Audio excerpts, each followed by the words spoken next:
Good evening, everyone. Want to thank DSN for welcoming us here tonight. Such an incredible building, and we're all getting to look at this and experience it. It's hard to imagine the community didn't have this before, but again, thank you for the beautiful venue. There's a lot of people here tonight, and I see a few faces that have been in and around the Teach NYS. We'll call it movement or initiative over the last few years, and some new faces. I want to thank everybody for coming out tonight. And I think that we could all agree this summer's been filled with a lot of events. So it's not easy to get to all of them. But this event is really different in one big way. Every event that you've been to so far this summer, I'm going to guess, has been asking you for a check. And this event is one that's bringing it back to you, to your community, to your families, and to the Jewish world at large, at least here in the United States.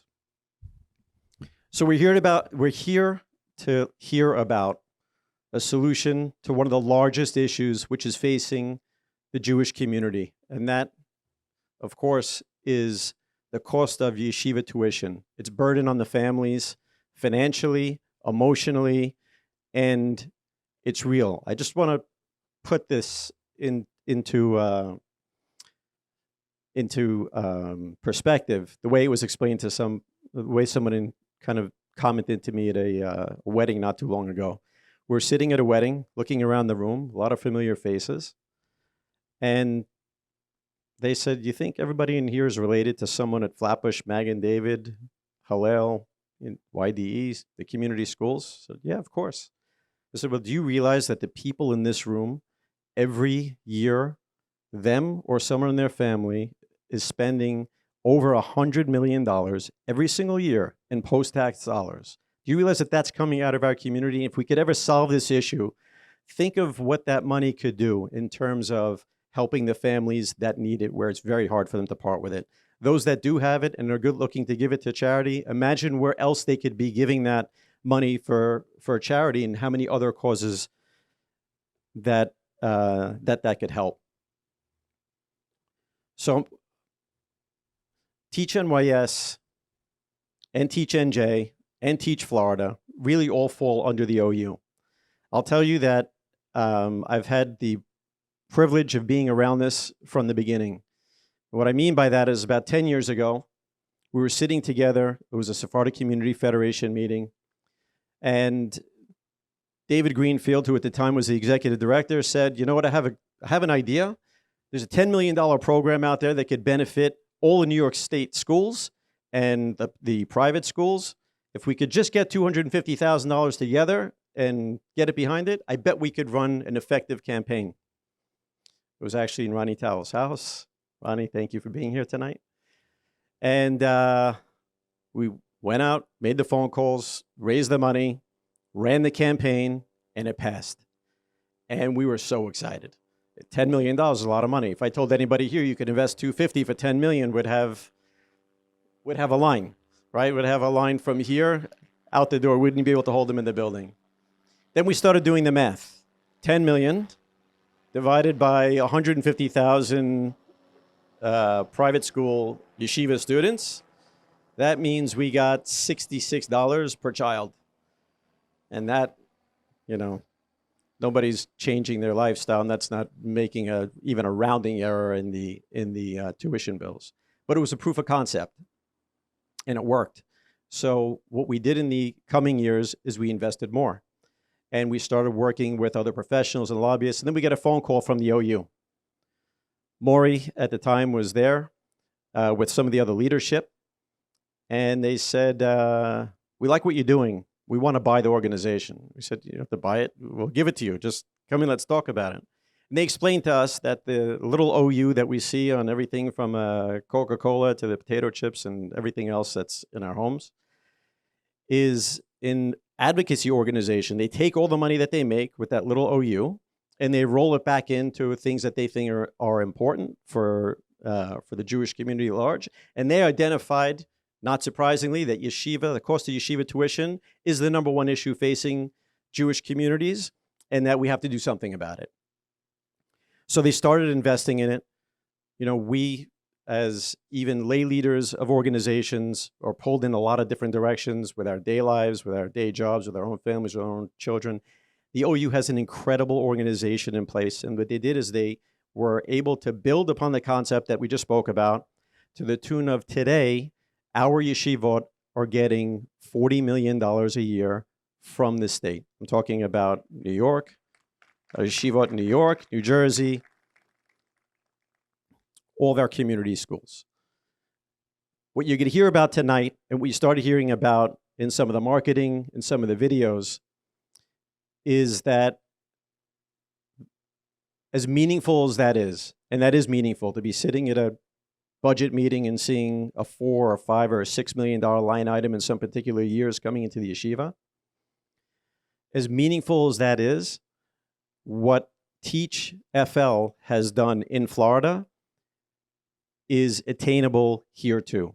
They did it there, and there's a system, and what it really is going to involve, and while we're all here tonight, is for us to get involved. Not in writing checks. There'll be another meeting for that, and there are needs for checks for the organization. But even more so, and really I would say that because of the way the political layout and the size of the community amongst the local communities is, here in New Jersey, you guys have been able to have a huge impact. And using that tool, that platform, and being able to get organized in the right way, which is what you get to hear about tonight, is really going to be the key between us standing here tonight and us standing here in, God willing, 2 years, 3 years, 4 years. It's going to happen. It's just a matter of time. And the more organized we are and the better we are at this, the sooner it's going to happen with Hashem's help. And us getting, in Florida, it was $8,000 per child. That means every single tuition bill, every single child, every single Jewish child in the state of Florida has the state pay $8,000 towards where they're going. We could do the same here. We could even do more. And we're here tonight to hear about how that happens.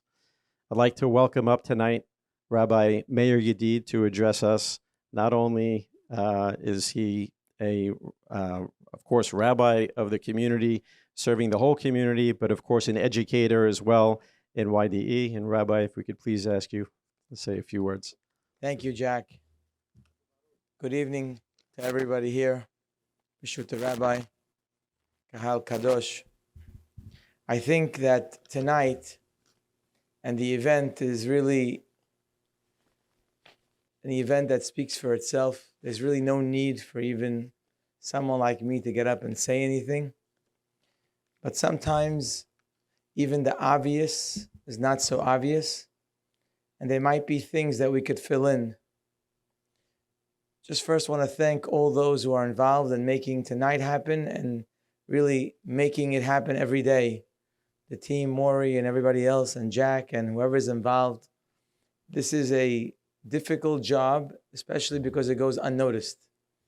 We don't really know what they're doing all the time.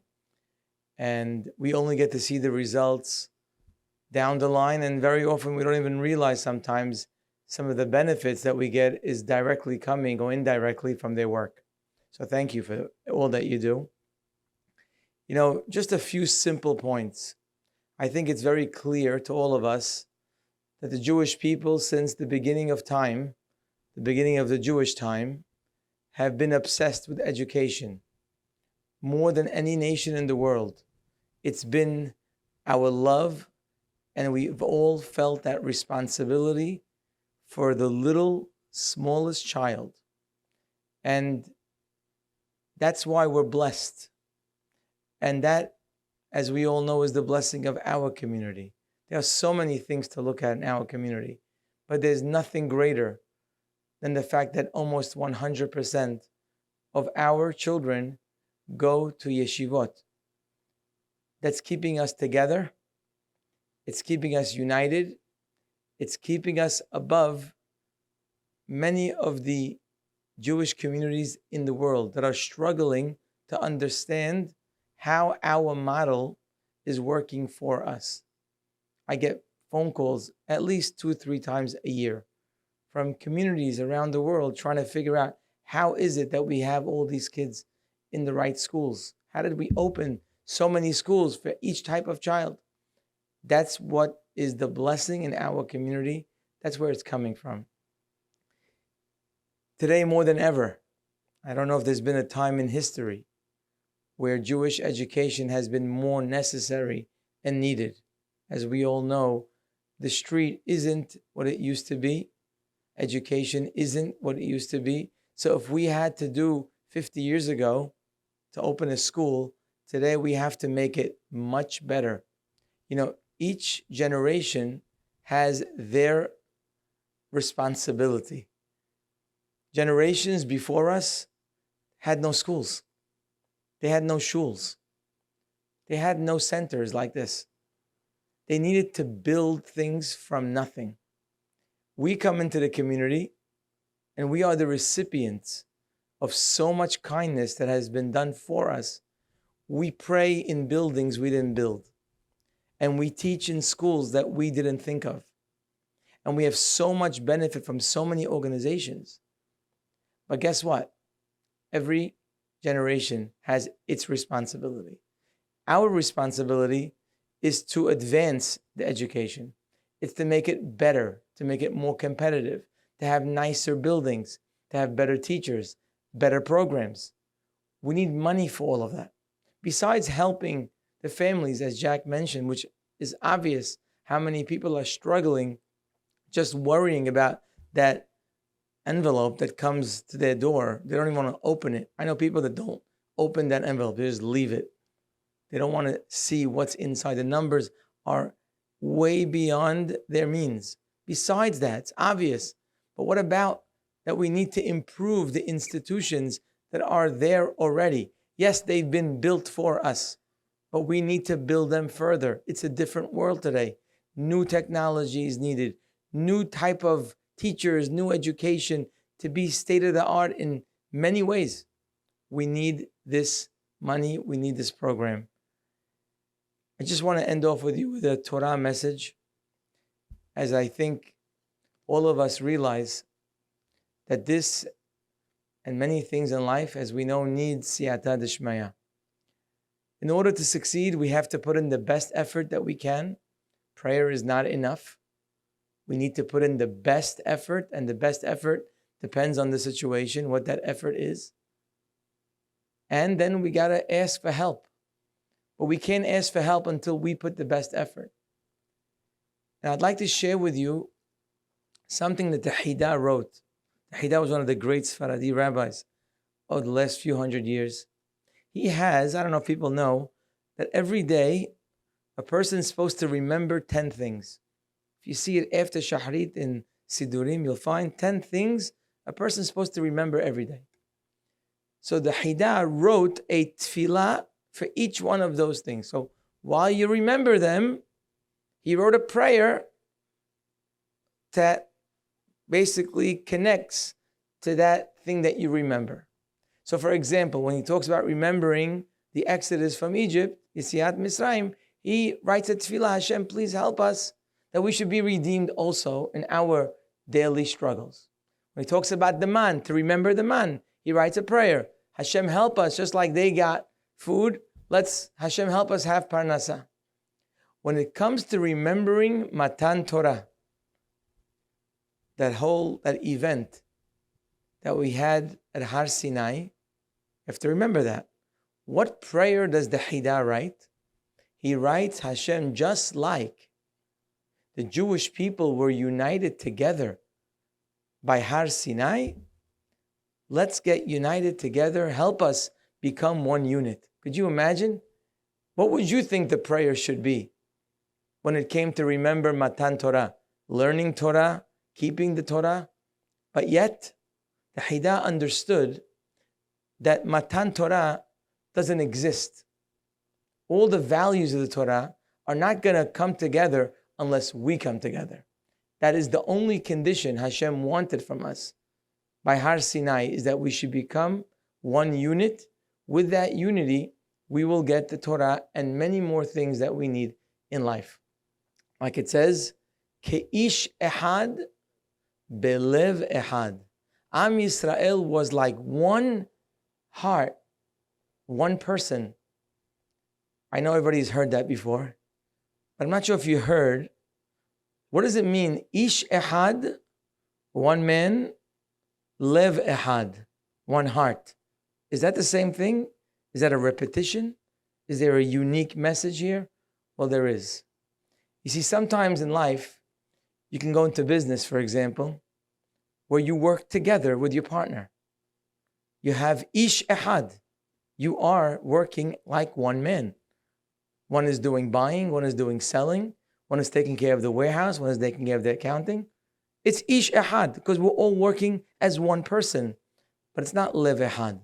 Each one has his own ideas of what he's going to do with the money, of how he's going to spend it, of how much he wants to make. That's ish ehad, working together, but with different desires. Ish ehad lev ehad means we work together and we all want the same thing. And that is very powerful. It's very rare in life that you could work together. Ke'ish ehad and lev ehad. To work together, that's not so difficult. But to work together where we all want the same thing together, that's very unique. That's what happened by Matan Torah. And that's what needs to happen. That this should be a success as soon as possible. It's not enough that we are here tonight. What needs to happen is we need to get involved. Rabbis, leaders, laymen, laywomen, everyone's got to get involved somehow to get everybody involved. Because together, if we're 60, 70, 80, 100,000 people just in the community, that alone is very powerful.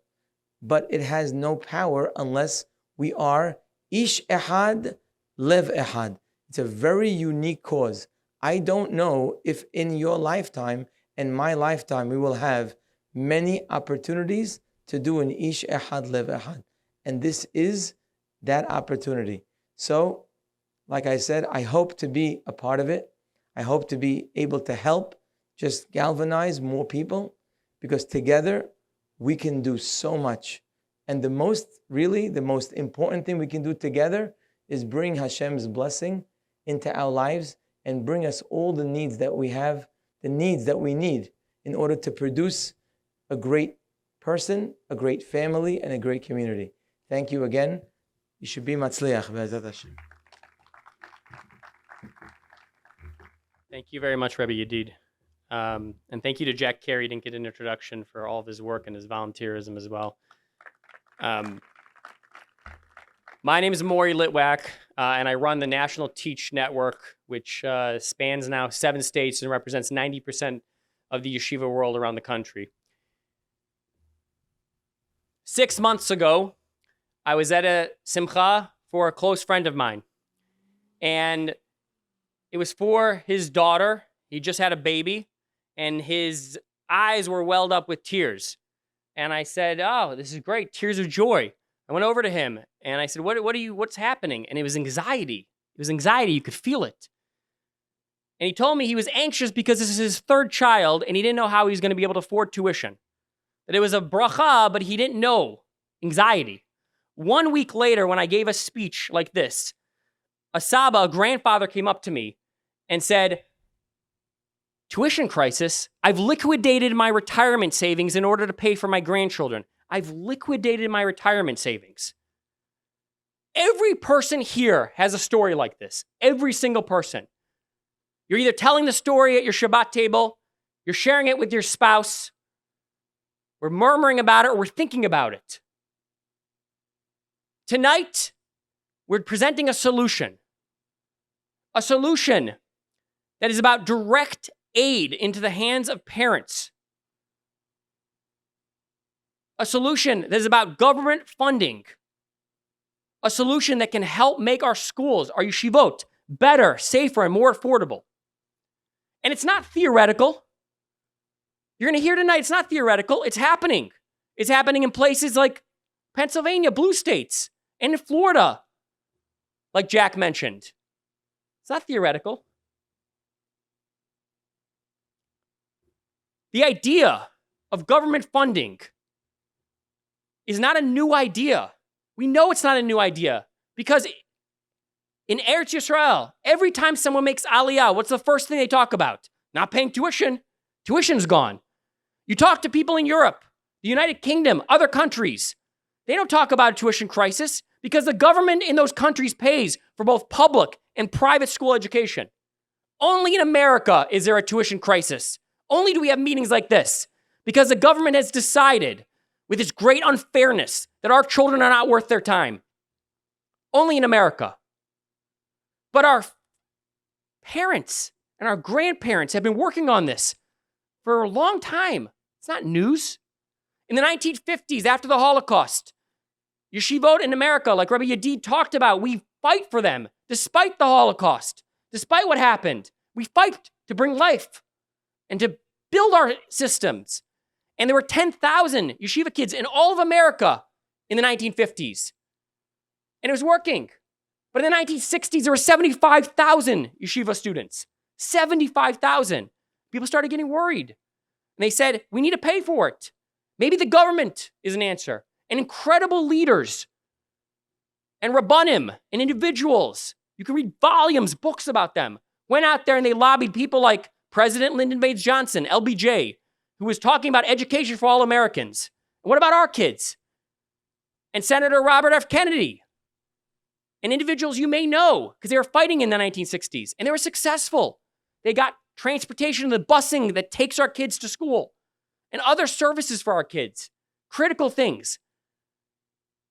But it was elusive. The big idea of getting funding directly in the hands of parents is something we've been working on 60s, 70s, 80s. How do we get this done? In 1997, the Federation put out a study about the tuition crisis. And they called it tuition crisis because it was the first time it was publicly labeled that. They said it's killing our families.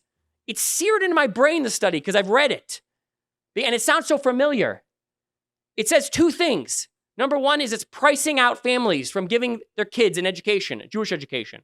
We know in this community how no kid is deprived of that. But in other communities around the country, like Rabbi Yadid said, people don't have to send their kids to public school. And they were talking about 1997. And the other thing it said was how it was preventing people from having children. Preventing people from having children. Now just imagine that. That's 1997. You could write that today. And they said that the solution is government funding. Government funding. And what happened after that? Very little. Very little to solve that problem and deal with it in 1997. But after the financial crisis in 2008, a group of trailblazers showed up.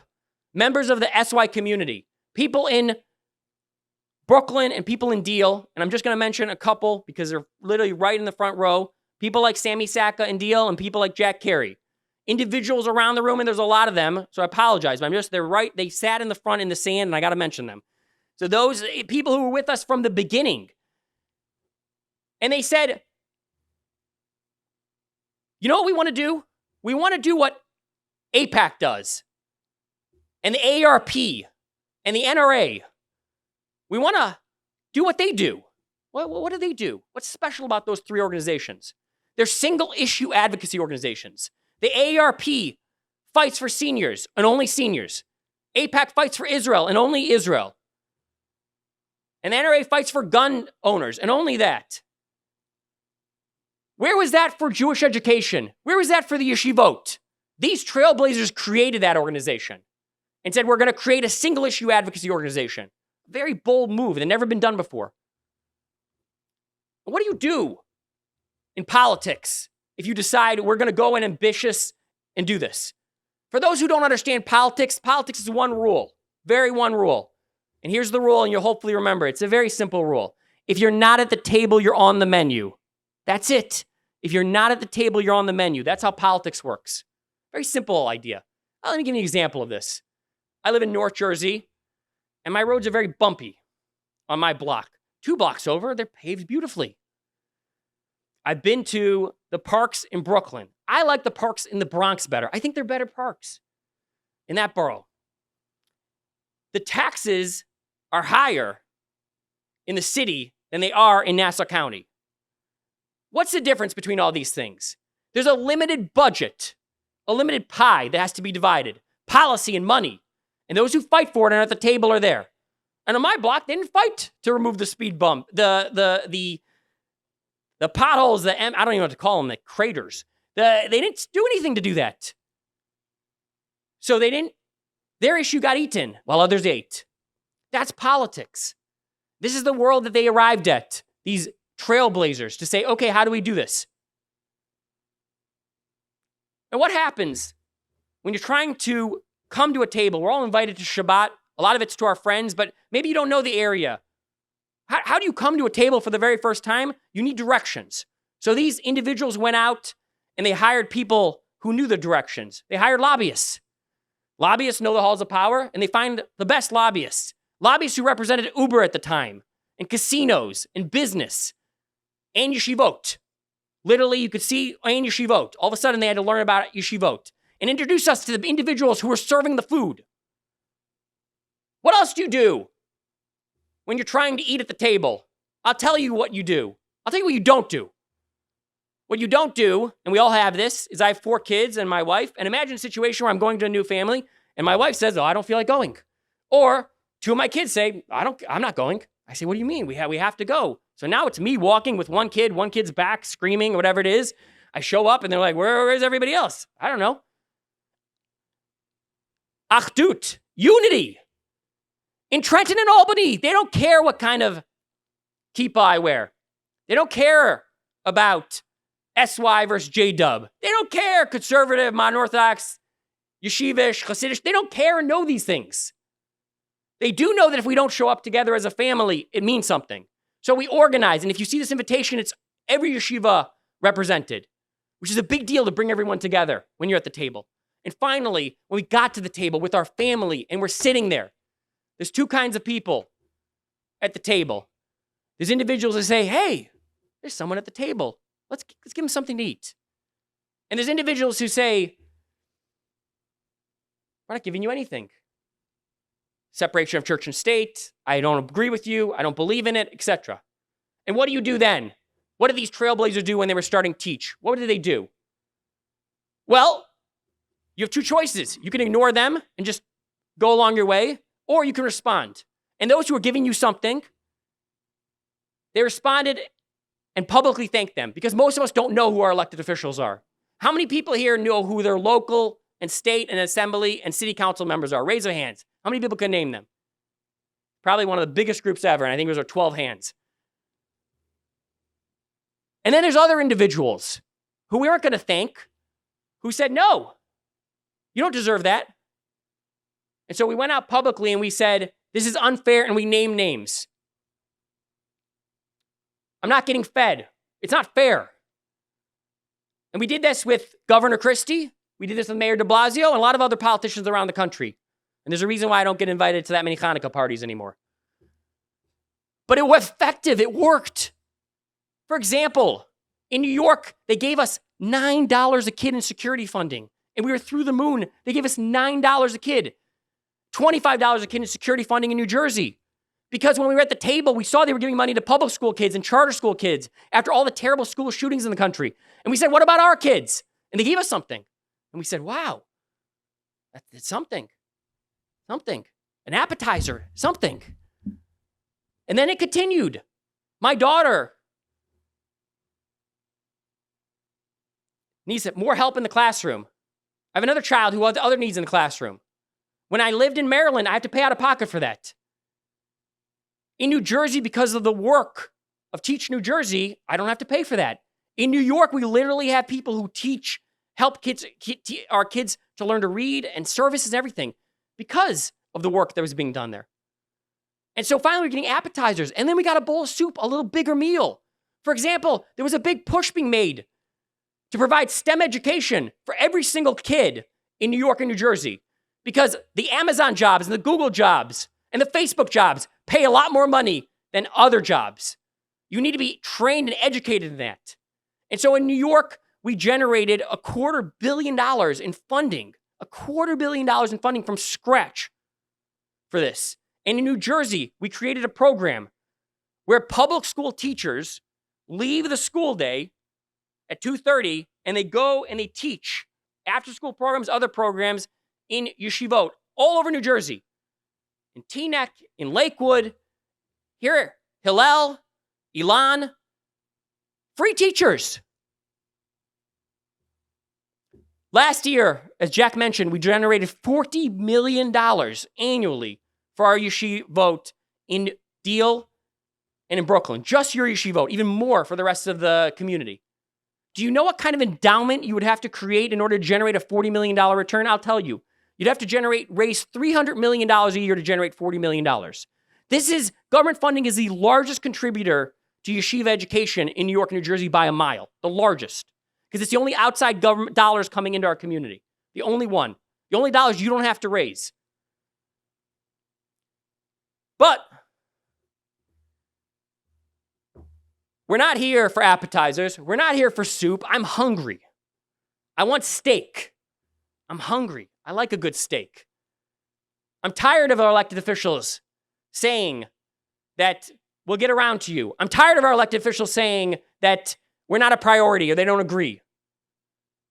Non-public schools in New Jersey represent 10% of the population that receive less than 2% of the funding. In New York, it's 17% of the population and yet receive less than 2% of the funding. It's unfair.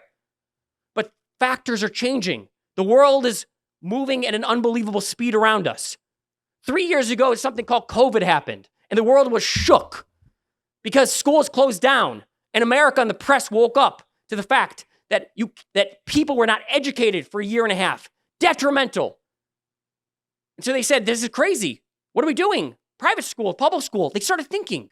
13 months ago, the Supreme Court passed a law of the land saying it is unconstitutional to leave out religious schools when you're providing funding. You cannot exclude them and say, no religious schools.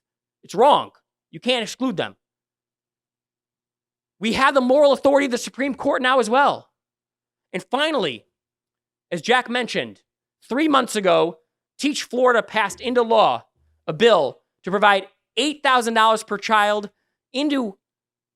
for any child, regardless of income. If I move to Florida, my 4 kids, I will have a $32,000 in an account that I can use regardless of my income I'm making. I can use it for scholarships. I can use it for tuition. I can use it for textbooks. I can use it to save for money for college.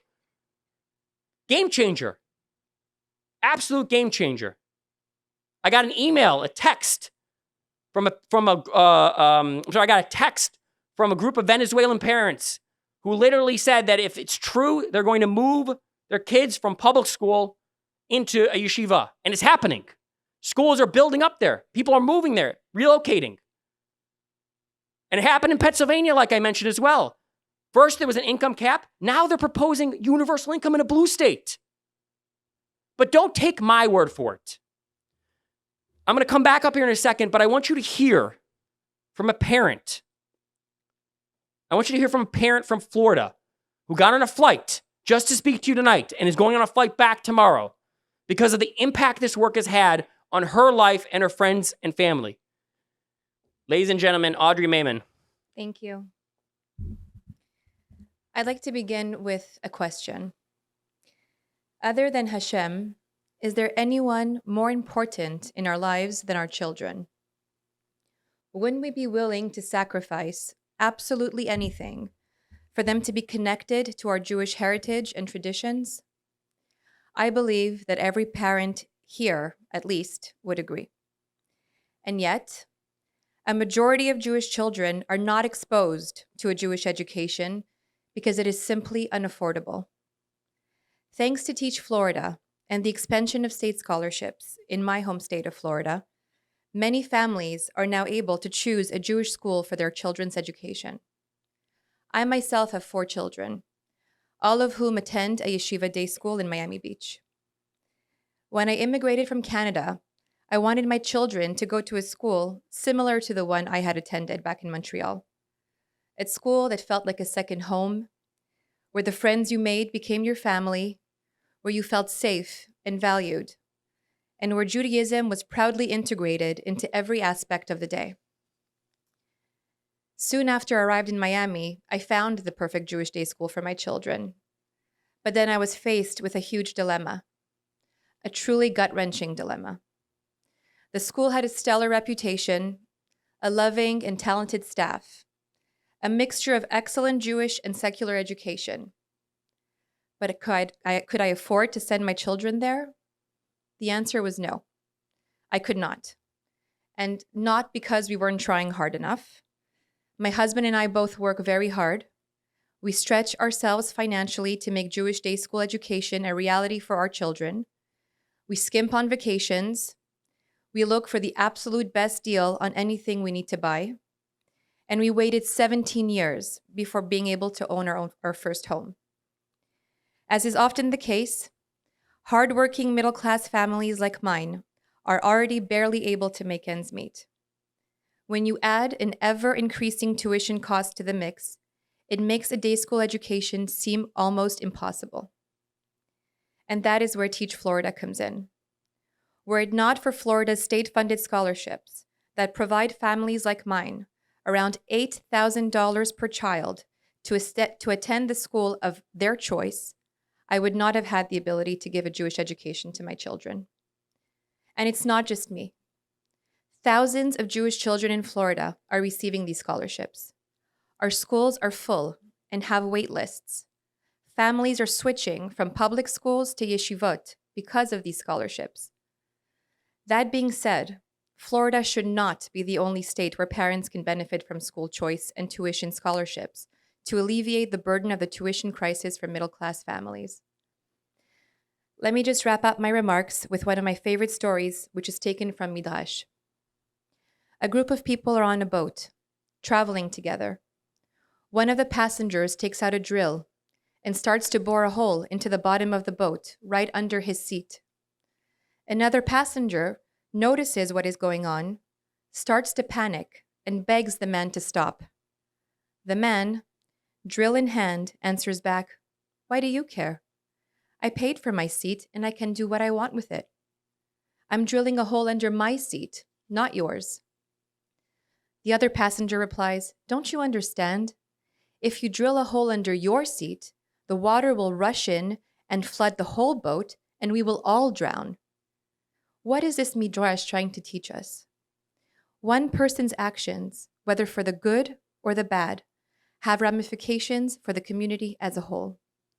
Jews have long understood that we are all in this together. We recognize that the hole in the boat, under my seat or your seat, will sink us all. The Torah teaches that everyone in Jewish society is bound up together. When one suffers, we all suffer. And when one succeeds, we all share in that success. We need to take this success in our state and pass it on to our brothers and sisters across the country. How strongly do I feel about the work of Teach Florida? So strongly that I left my family to fly here for 24 hours and share my story with each one of you. It would not be an exaggeration to say that the school tuition scholarships provided through the work of Teach Florida have, without any doubt in my mind, saved the Jewish identities, the very neshamot of my own children, and has enabled my husband and me to give them the Jewish education that, frankly, every Jewish child should be entitled to. We all know the famous Talmudic saying, "He who saves a life saves the world." Generally, this teaching is applied to saving a physical life. Through the work of Teach Florida, they are able to save the spiritual lives of our children. I am grateful to Hashem that my four are direct recipients of Teach Florida's life-saving work, and I believe that children in New York, New Jersey, and every other state should be recipients of these incredible achievements as well. Thank you. Why not New Jersey? Why not New York? Tell me why it's not possible. Some people may say to me, they're concerned, separation of church and state, legal issues. I told you about the groundbreaking decision in the Supreme Court. Others may say, red state, blue state. I could show you Pennsylvania, I could show you Florida, I could show you states around the country. Something's happening, something's in the air, something's changing. We have an ambitious plan to make this happen. We've doubled our fundraising in order to make it happen. We've reached out to Catholic partners who are with us on this and other faith-based partners on this. Business leaders. We've met with public schools, charter schools, others in the education space. We have an ambitious plan to get this done. And our plan is not $8,000 a child. It's higher because it costs more to live here in New York and New Jersey. I know I pay over $100,000 in tuition myself. The only thing missing is the secret sauce. We have the plan, raising the money. We need the secret sauce. You see, what Audrey didn't mention is that in Florida, they tripled voter turnout, tripled it from where it was previously. Supermajority now votes. They call them super voters in Florida. So much so that Governor DeSantis, when he was first elected, one of the first places he went was a yeshiva in Florida. You may didn't know that. One of the leading presidential candidates, one of the first places he went was a yeshiva because he knew who voted for him. In New Jersey, a legislator told me how he has in his pocket, he carries during session, a list of the 3-4 biggest priorities he has to work on based on who voted and what do they care about, because he wants to get reelected. This is the language that politicians speak. It's great that we have a seat at the table. It's great that we're in the political world. But our seat is still too small because politics speaks numbers. And the numbers we're competing with are beyond easy for us to win. For example, one of the biggest spenders in New York and New Jersey is the realtors, those people who sell your houses. They're one of the biggest lobbying spenders and activist groups there. And they number their membership at 110,000. Our yeshiva children in New York and New Jersey are over 200,000. So don't tell me we can't win there. Let me give you another group. The trial lawyers are often getting more money than we are for a lot of the programs. Trial lawyers. No offense to any trial lawyers here. Trial lawyers. 3,500 in New York and New Jersey. 3,500 in New York and New Jersey. Surely we have more teachers than that here. Finally, my favorite, there's 30,000 plumbers in New York and New Jersey. And they're doing better than us many times. Plumbers. How many members of our community are graduates of yeshiva, parents and grandparents that could exceed that number? But yet when we ask our community if they voted, or if they know who they voted for, or why they voted, the answer is too low. When we ask our community who represents them and how often they've heard from you, the answer is too low.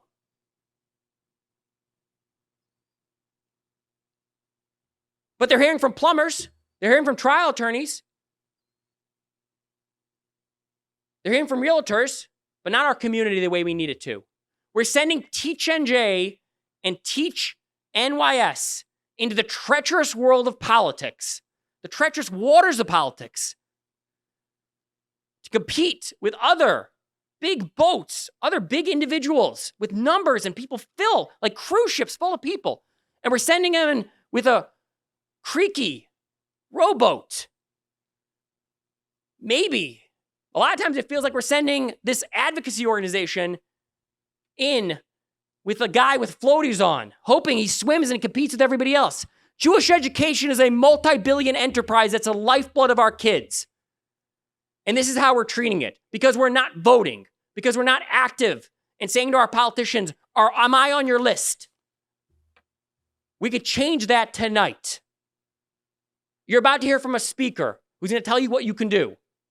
And it's not fundraising, and it's not giving money to it. Those things we appreciate, but that's not what you're doing tonight. He's going to talk to you about simple actions you could take, ways you could be involved, and how it changed his world and his life. We're talking about minutes of people's time. Minutes of people's time. I want to have Ralph Hannon come up here, speak, share his message, and I want to close with a few remarks, and then we'll wrap it up. Ralph Hannon is a community leader. He started a community organization involved with this. He is a volunteer. He is a parent. He pays tuition, and he's going to tell you how what he's done, you can do and volunteer and change the world.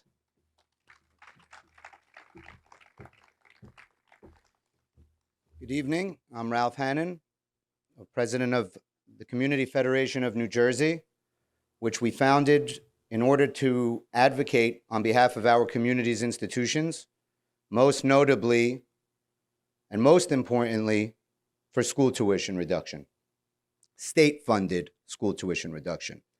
I could tell by all the empty chairs that a lot of people love paying tuition, and they don't want to find out what we're doing about it. Well, to those people, hopefully you get the video after, or if I'm successful here, the rest of you guys will let them know what's going on. My first taste of political advocacy came actually at an assembly in 1990 or 1991 at Hillel Yeshiva. They called us into an auditorium and they explained to us at that time that there was an entire community of Jews living in Syria still, and that they couldn't leave. They were being held there. I had no idea that anybody outside of my grandma's house spoke Arabic, let alone a whole entire community of Jews living still in Syria. That was unfathomable to me. And then I was wondering, what do they want from us? I was 11. They asked us to each write a letter to our congressman, Frank J. Lautenberg at the time, asking him and telling him how important this issue is to us, that we free Syrian Jewry. That was the message, free Syrian Jewry.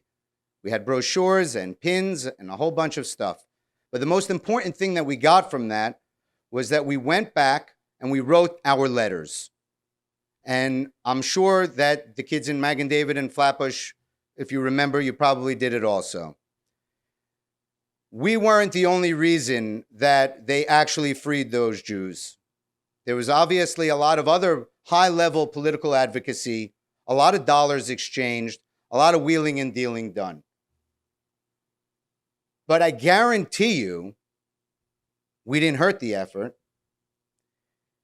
What that did was show our elected officials that this was an issue that their constituency cares about so much that they had school children writing in letters in order to get the message across.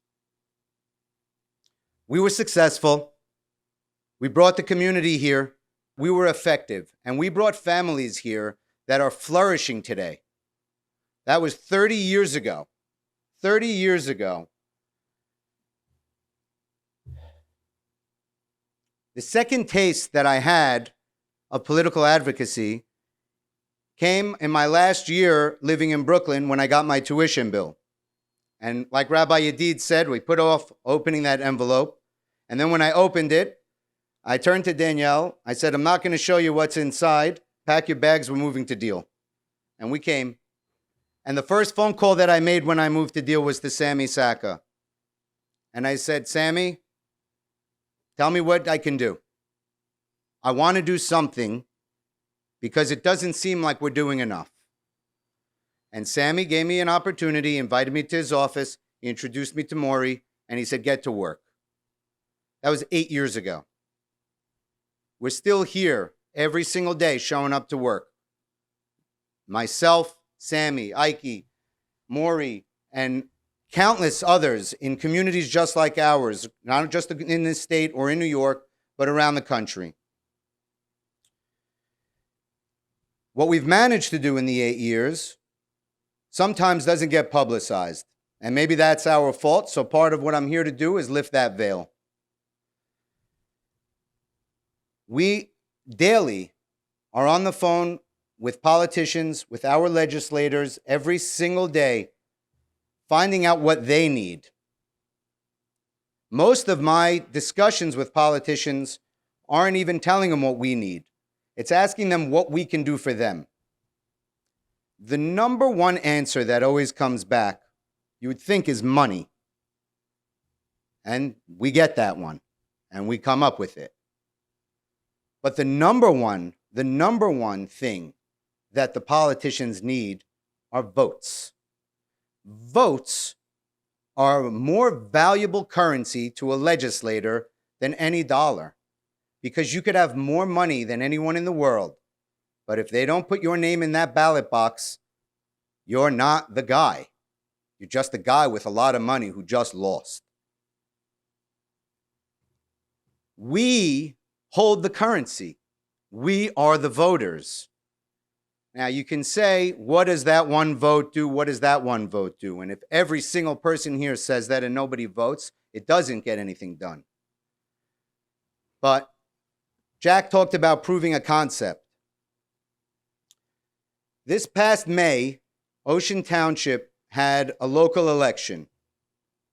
They elected 5 council members to the township, and that's who elects the mayor from that council.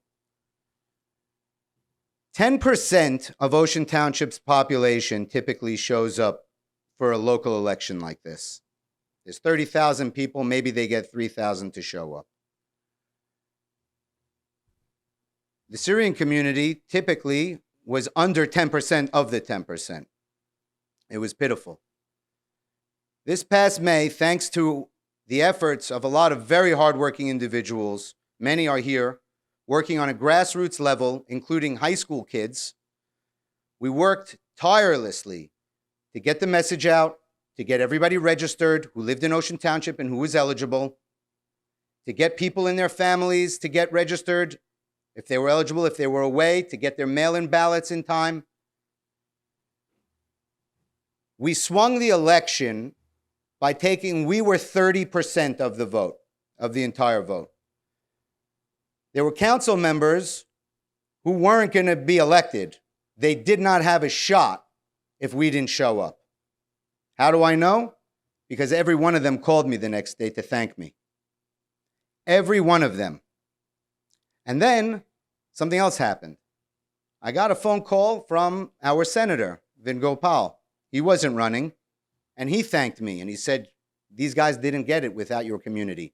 And I'm watching you guys because I'm up in November, and I need you to do the same thing for me. And then I was on the phone with the governor, Murphy. And he said, Ralph, I heard what you guys just did in Ocean Township. A small minor election in Ocean Township. What's it on the governor's radar for? Why? Because all of a sudden, an eruption happened. An eruption that they felt from Newark to Trenton. Every elected official started to pay attention to this small local election that just got swung by this community that previously wasn't very active at the polls, but now all of a sudden came out in force, and they were wondering why. And the reason why is because what our elected officials here needed from us was our vote, and we gave it to them. Now, what we need from them, immeasurable. Ocean Township happens to be the nucleus of Deal. Our largest schools, our largest schools, countless community organizations all reside in Ocean Township, not to mention the population. We're all affected by this little local election. The point is that if you think it doesn't work, ask the DSN how much money they got this year alone, based off of relationships that we have with politicians. For community organizations in Deal, in this year alone, we got $1.2 million. 1.2 million. I would clap for over $1 million, guys. That's just 1 year alone. That doesn't even excite me. What I'm most proud of is that this community stepped up when we needed to, because that's what we really do. When our brothers and sisters were stuck in Syria and needed us to do what we could to get them out, we did what we could. And if that meant 11-year-old Ralph writing a letter to Frank Lautenberg, we did it. We're not asking you to do a lot. We're doing a lot. We're asking you to do very little. Vote. Make sure everybody in your family is registered to vote. Make sure your housekeeper is registered to vote. I don't care. Every single person that is in your house needs to be registered and needs to be voting. And when the elections come, find out. Find out who's running. Find out who's important to us. We're giving you this information. It's here for you. You have any questions, text me. I get them all day and all night. But vote. We just did it. I couldn't stand here so confidently and tell you it works if it didn't. But it just did. And it's getting recognition. You know what ended up happening because we ended up swinging that election? Tomorrow night, one of our own, Gita Kaplan, sorry Gita, is going to be appointed to the Ocean Township Zoning Board.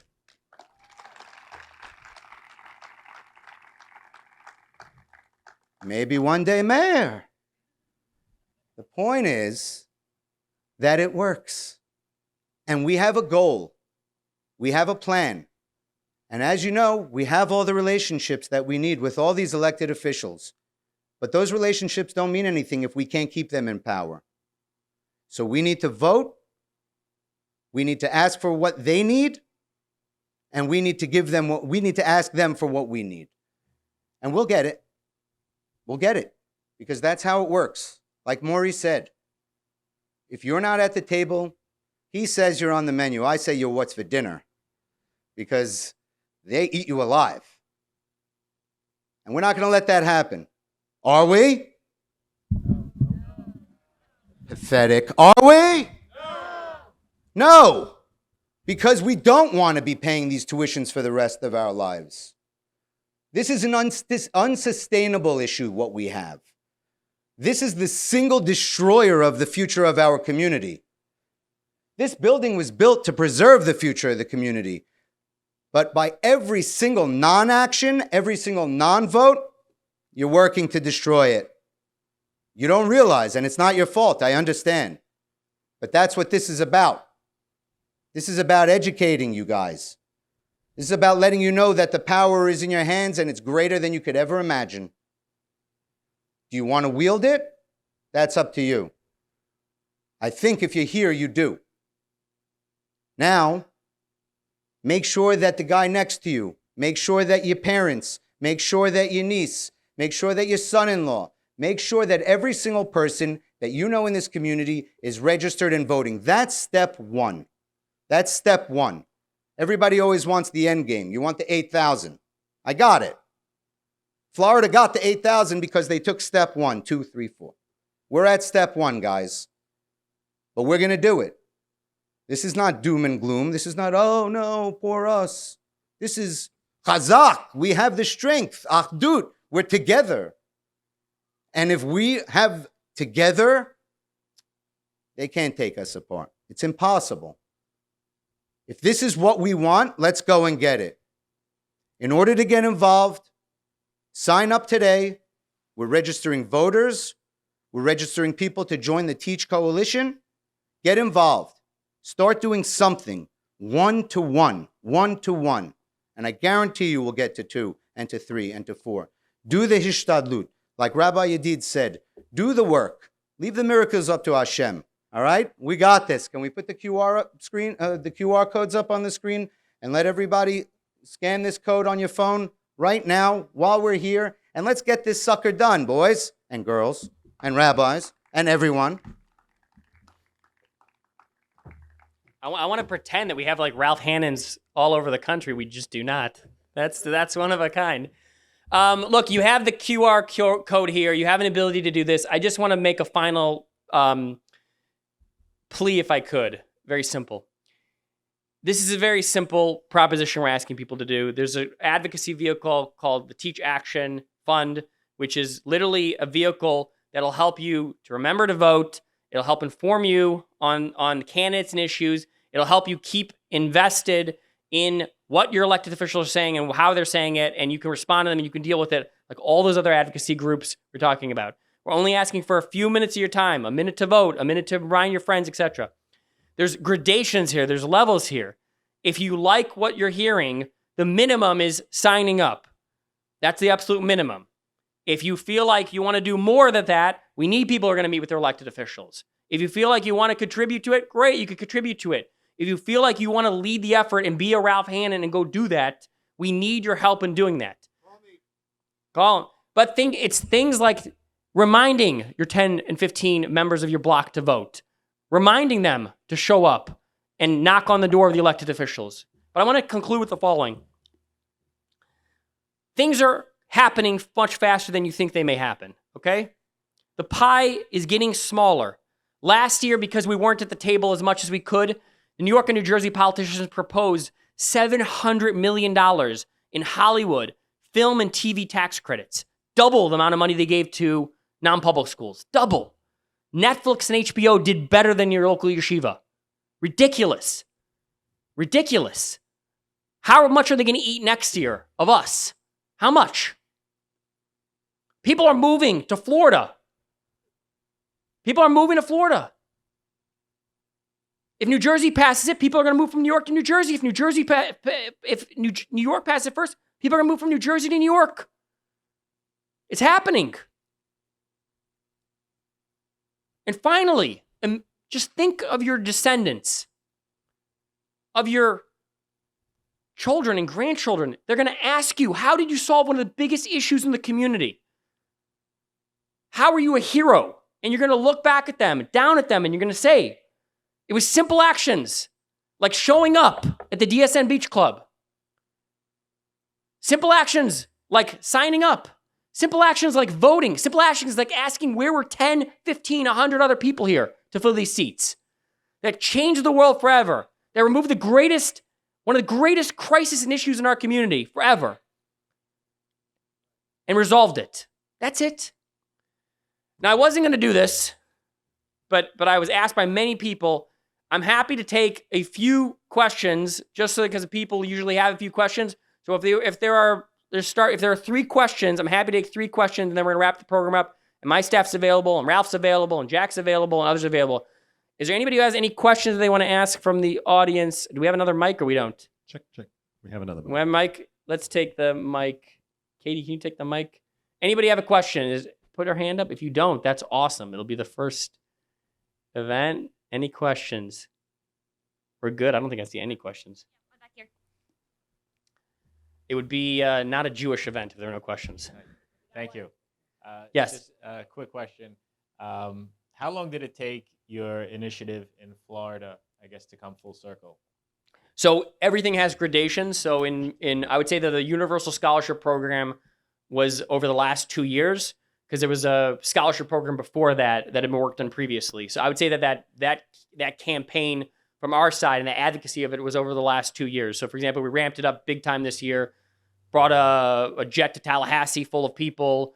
The Speaker of the Florida House spoke at a breakfast full of 1,000 people. The community literally bothered and drove everyone crazy to vote. So it took about 2 years. I got to tell you, when I say that they tripled the voting in Florida, their voting percentage as a population of anybody in South Florida is a joke. You guys don't understand how many votes we have in New York and New Jersey. You don't understand. We're way more powerful here. Our time frame for this work in New York and New Jersey is over the next 4 to 5 years. We could speed that up unbelievably if we just start voting and getting active and engaged. He knows. Ralph, after what they pulled, there was a bill floating around Trenton, and I had community members calling me all the time. And I'm like, you got to speak to Ralph because he knows that senator. Like, it's crazy how much more powerful the Deal community is than even parts of Teaneck, which are twice the size of Deal, because Deal voted. That's the way this works. Anybody else? Questions? Does it matter who we vote for? Do we all have to vote for the same person, or we just have to vote? I think it's extremely important to vote first and foremost. This vehicle that we're going to be doing is going to be doing a lot of education on issues and people and individuals and things like that. So we're going to help. We're trying to build a community. Like I said, it's like Ralph mentioned and Jack mentioned, it's been a smaller group of people building that vehicle, that ship, and we're trying to put people on it now. So I would say that both are important, but for the first time, we're going to be able to give you the vehicle to remember to vote, remember your friends to vote, and as well to learn about where people stand on issues. So we're going to help you with both. Both are critical, and this vehicle is going to help you do that, and we're launching it for the first time now. So like this has never existed before. Anybody else? I saw something. Yeah. Hi. Yeah, so I want to know what we're going to do when the government starts to tell us that we have to take on some of their ideologies because they're giving us money. So now we kind of have to, go according to their rules. Yeah, excellent question. I have 40 million reasons why I'm not concerned about that, because we've been existing. There's been 24 programs that have existed in New York and New Jersey for the last, like I mentioned, over a decade plus. And those programs have always been written in a way where you can't do that. They're not written in a way where the government can come in and be intrusive into our curriculum, be intrusive into our who we hire or all these things. And so none of those programs are written like that, and we wouldn't write a program like that. And so I think the precedent of this and history of each yeshiva already receiving government funding, I think is an example of why that work. In addition to that, the programs I mentioned take place in Florida and in Pennsylvania, and I can mention other states, and also that hasn't been an issue because of how the bill is written. Okay, but there are schools, thank you for that answer. There are schools that will not take certain exemptions because they are taking money from the government. They won't take the program. They won't take. They won't accept certain exemptions. I'm not sure what you're referring to. All right. Well, I'm happy to answer it on my own. I just need more clarity. Thank you. Yeah, we're good. I'm gonna answer one more question, then wrap it up. Anybody else? So people ask about this funding and basically worry that their taxes are going to go up if this funding is passed. So could you address that? Yeah, it's these programs have passed around the country, and the taxes haven't gone up. I think the reason for that is because they don't typically create new programs and then tax in order to requisite the program. It's like I said, which is you're not at the table, you're on the menu. Like I've already publicly come out and said they should give all of Netflix and HBO and Hollywood's money to us. So like that's to me where the money comes. I think there is a limited budget, and you don't want it to come at the expense of raising taxes because that's silly. Like it's basically going to cost you somewhere else. So I think that's an example of what we're going to be doing. I'm going to wrap it up. I appreciate each and every one being here. If you're motivated, sign up, come reach out to us. The minimum you can do is be part of it and do it. The maximum you can do is go talk to 10, 15, 20 of your friends and tell them to sign up and be part of this. Thank you all.